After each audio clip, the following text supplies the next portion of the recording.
Hello, ladies and gentlemen, and welcome back to the Common Sense Crypto channel. As with you always, this is Rich doing another video today on XRP. So I hope you're all having a wonderful day today, wherever you are in this great world. We're going to talk about XRP, but not directly. I'm going to talk about exchanges, why you should never be storing your crypto on exchanges with regulations coming. And on top of that, I want to know what you think I should talk about this weekend. You know, I always like to break away a little bit from crypto and talk about the World Economic Forum or something else that's going on in the world. But if it ties back to XRP, that would be great. And I want to thank you all in advance for that. So Coinbase Global Inc. has been dragged into a new class action lawsuit for failing to issue two airdrops featuring Flare Network's native token Flare and the associated Songbird token. Now, every single day you go on crypto Twitter, people are asking Coinbase, where is my Songbird? It's nice to see that a class action lawsuit was filed against Coinbase because I think they're profiting off everyone's Songbird right now. Approximately two-thirds of BitSlotto's top receiving and sending counterparties are associated with darknet markets or scams. Binance named as counterparty in FinCEN order against BitSlotto. Now, I never trusted Binance. I said it time and time again. CZ always comes out and says, you need to have trust in our exchange. You need to put your money in our exchange. We're the safest exchange today, most regulated. But like I said before, you should not cheer for Binance to fall either. That would be catastrophic for crypto right now.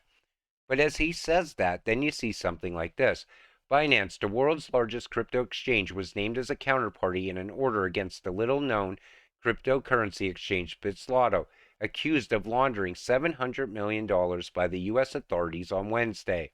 Binance, the world's largest crypto exchange by trading volume, was named as one of the receiving and sending counterparties associated with BitSlotto, according to the order from the Treasury Department's FinCEN. And I would never, ever store my crypto on Binance. Radium exchange exploiter sends 2.7 million to Tornado Cash. The exploiter sent a total of 42 transactions accounting to 1,774.5 Ethereum on Thursday. In the wake of FTX's catastrophic collapse, Washington's Moonstone Bank, which received an $11.5 million investment from the exchange's Alameda research arm, is winding down some customer crypto accounts. You see what's going on right now with these exchanges? Your crypto is not safe there. No exchange is 100% safe. I say it all the time. The only exchange I promote is MEXC because of the no lockup period that they have. You buy your crypto there and get it off of there. I trust no exchange. Crypto.com, a cryptocurrency exchange and debit card provider, has announced plans to cut its workforce by 20% due to ongoing market downturn. This follows a similar move by Coinbase, which also recently announced layoffs. Now, I feel what goes on there at all of these exchanges is they use customer funds and they used them inappropriately. I think FTX was the biggest sign of that. When FTX fell, it brought a lot of things to light. But I think that happens with most exchanges. Bulgarian authorities have arrested several executives from Nexo, a crypto lending platform, on fraud charges. Nexo denies any wrongdoing and states that it's cooperating with the authorities. And the list keeps going on. And I still don't believe all the dust settled around FTX either. So SEC officially charges Sam Bankman-Fried with defrauding FTX investors. And when you see this, so they finally officially charged him. A report from the SEC has stated the former CEO is being charged with defrauding investors in crypto asset trading platform FTX. The news has arrived today following previous filed charges against the co-founder of FTX in December of 2022. Controversially, today, charges issued noted Bankman-Fried canceled his diversion of FTX customer funds to crypto trading firm Alameda Research while raising more than $1.8 billion from investors. Now, FTX's fall was the worst thing that happened during crypto winter, because it also is now fast-tracking regulations as well. But I feel that they're using that too much. They're overusing it because every single thing that happens is tied to FTX now. New FTX head says crypto exchange could be revived, Wall Street Journal. And if anyone's going to do it, it's going to be this guy. So John J. Wraith III, who previously handled Enron's restructuring, said that despite the accusations of criminal misconduct against former CEO Sam Bankman-Fried and other executives, customers have lauded FTX's technology and said it could be worth reviving the exchange. Everything is on the table, he said. If there's a path forward on that, then we will not only explore that, we'll do it. So maybe they will revive FTX, but I believe a lot of people are never going to trust it. I believe they need a rebranding first. Come up with a different name.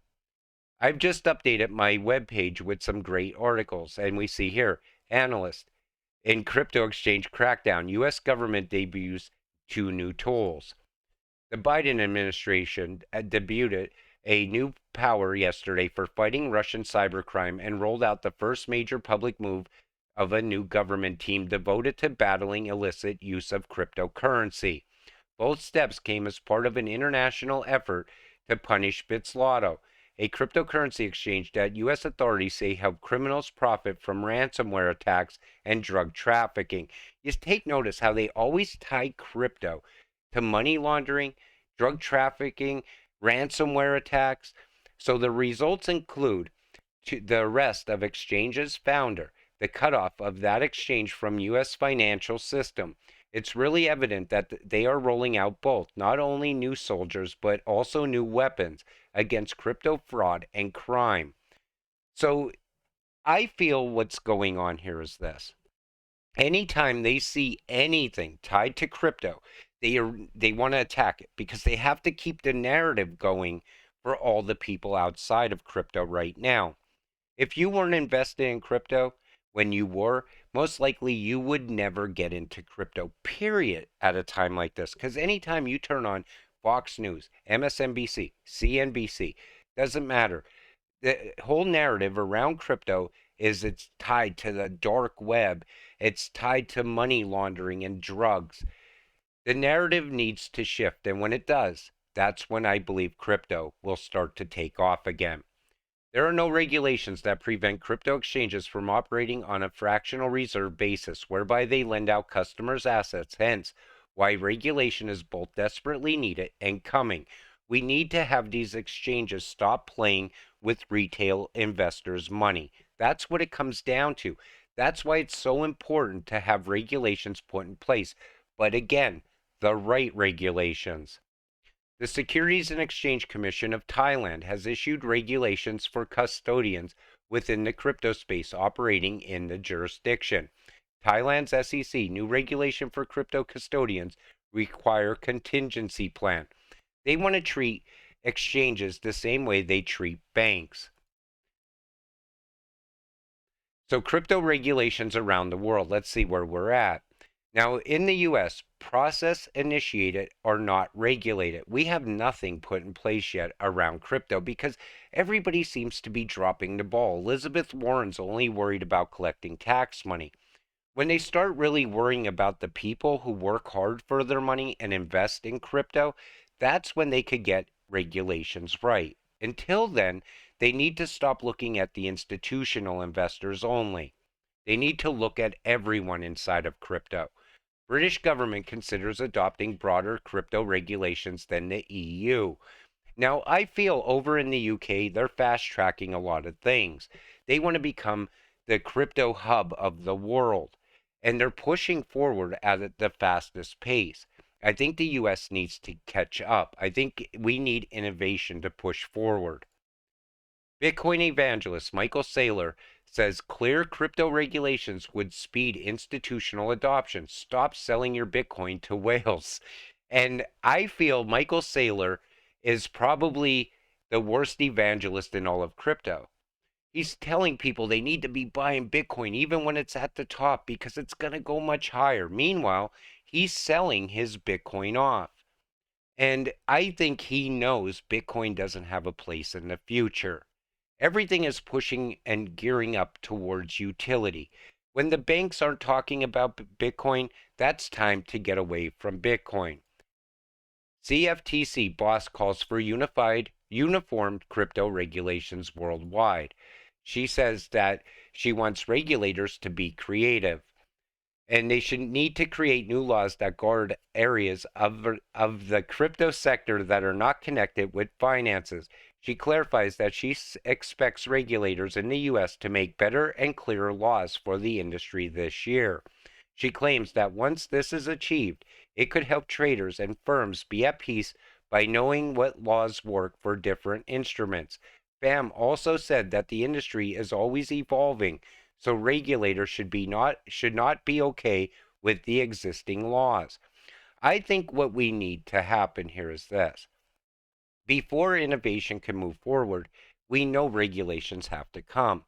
We need that institutional money to come pouring into crypto. But at the same time, don't just look at it as money laundering or for drug buys. Crypto goes far beyond that. I don't believe we're investing in cryptocurrencies anymore. We're investing in the technology of the future. Crypto regulations in focus at Davos 2023. Now, when the World Economic Forum is trying to push ahead with regulations, that's not good because we don't know what kind of ideas Klaus Schwab could come up with. But they say they're searching for a regulatory structure that will allow us to accommodate for its clients. In other words, maybe the World Economic Forum is looking at the big picture here. They see how much money comes pouring into crypto year over year, while sounding a note of caution about the current challenge of assuring compliance with laws and policies surrounding KYC standards and AML, anti money laundering rules. He was bullish about the underlying technology of the blockchain and characteristics it as unstoppable. They know crypto's here to stay. That's why they know they have to get regulations right. They want to make sure that it supports everyone around crypto. Me, you, institutions, banks, businesses, enterprise, and the list goes on and on. That's what we need. So let's see what happens for the future. With that said, I'm going to wrap up this video. I want to thank you all for watching. I appreciate all of you watching my videos. Like I said, come up with something for me to talk about this weekend, and I'll try to put something together. I thank all of you in advance for that. We'll see you in the next one. Have a great night.